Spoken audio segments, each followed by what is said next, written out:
વિધાનસભા અધ્યક્ષ શ્રી શંકરભાઈ ચૌધરીએ ઢીમા ખાતે સ્વચ્છતા હી સેવા અભિયાન અંતર્ગત શ્રમદાન કર્યું। નવો જિલ્લો અને ધરણીધર ઢીમા તાલુકો બનાવીને રાજ્ય સરકારે સરહદી વિસ્તારના નાગરિકોના વિકાસના દ્વાર ખોલ્યા તેવું શંકર ચૌધરીએ જણાવ્યું। શિક્ષણ, વ્યસન મુક્તિ અને સ્વચ્છતા ઉજ્જવળ આવતીકાલની ચાવી છે તેવું શંકરભાઈ ચૌધરીએ જણાવ્યું છે। સરકારના સ્વચ્છતા હી સેવા સ્વચ્છોત્સવ અભિયાન 2025 અંતર્ગત વિધાનસભાના અધ્યક્ષ શંકરભાઈ ચૌધરીએ વાવ તાલુકાના શ્રી ધરણીધર મંદિર ઢીમા ગામ ખાતે પંડિત દીનદયાળ ઉપાધ્યાયની જન્મજયંતિ નિમિત્તે શ્રમદાન કર્યું હતું અને ગ્રામજનો સાથે સંવાદ સાધ્યો હતો। આ પ્રસંગે વિધાનસભાના અધ્યક્ષ શંકરભાઈ ચૌધરીએ જણાવ્યું કે વડાપ્રધાન નરેન્દ્રભાઈ મોદીએ દેશને સ્વચ્છતાનો મંત્ર આપ્યો છે। વડાપ્રધાનના જન્મદિવસથી લઈને 2 ઓક્ટોબર એટલે કે મહાત્મા ગાંધીના જન્મદિવસ સુધી સમગ્ર દેશમાં વિવિધ સેવાકીય પ્રવૃત્તિઓ ચાલી રહી છે। પૂજ્ય મહાત્મા ગાંધીજીના સ્વચ્છ ભારતના સ્વપ્નને આગળ વધારીને તથા સ્વચ્છતા ત્યાં પ્રભુતાના સૂત્ર સાથે સૌ કોઈ આ અભિયાનમાં જોડાયું છે। સ્વચ્છતા માટેનું માધ્યમ પ્રજા બને અને પ્રજા પોતે સ્વચ્છતા માટેનો સ્વભાવ બનાવે તે જરૂરી છે। અધ્યક્ષે ઢીમા ખાતે ભગવાન ધરણીધરના દર્શન કરીને વિસ્તારની સુખાકારી માટે પ્રાર્થના કરી હતી। અધ્યક્ષ શંકરભાઈ ચૌધરીએ જણાવ્યું હતું કે સરહદી વિસ્તાર માટે ઐતિહાસિક દિવસે રાજ્ય સરકારે ધરણીધર ધામને તાલુકો તરીકે જાહેર કરીને સ્થાનિક જનતાની વર્ષોની માંગણીને પૂર્ણ કરી છે। આ સાથે વાવ થરાદને નવો જિલ્લો બનાવવા તથા અનેક નવીન તાલુકાઓની રચના કરીને સમગ્ર બનાસકાંઠા પાટણ વિસ્તારના વિકાસને વેગ આપ્યો છે।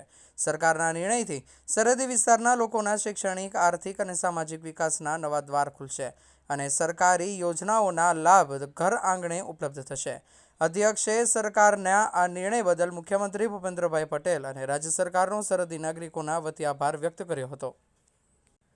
અધ્યક્ષે જણાવ્યું કે આજે ધરણીધર ધામની અંદર સ્વચ્છતા માટે કામ કર્યું છે।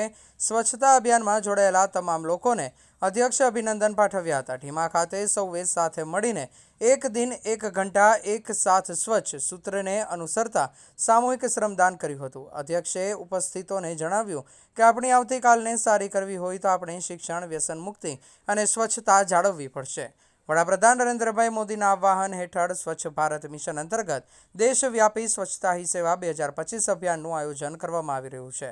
ત્યારે અભિયાન અંતર્ગત સ્વચ્છોત્સવ નામે સ્વચ્છ ભારતના નવા પર્વનો શુભારંભ 17 સપ્ટેમ્બર 2025થી 2 ઓક્ટોબર 2025 દરમિયાન કરવામાં આવી રહ્યું છે।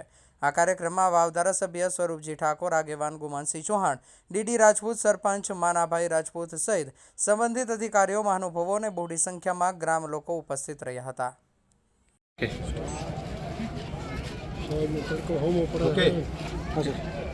આપણા પ્રધાનમંત્રી મોદી સાહેબે સ્વચ્છતાનો મંત્ર આખા દેશને આપ્યો છે। તેમના જન્મદિન નિમિત્તે એક પખવાડિયું સેવાકીય કાર્યો માટે પૂરો દેશ ઉજવી રહ્યો છે। પૂજ્ય મહાત્મા ગાંધીના સપનું હતું પૂરો દેશ સ્વચ્છ થાય અને સ્વચ્છતા માટેનું માધ્યમ પ્રજા બને, પ્રજા પોતે સ્વચ્છતાનો સ્વભાવ બનાવે।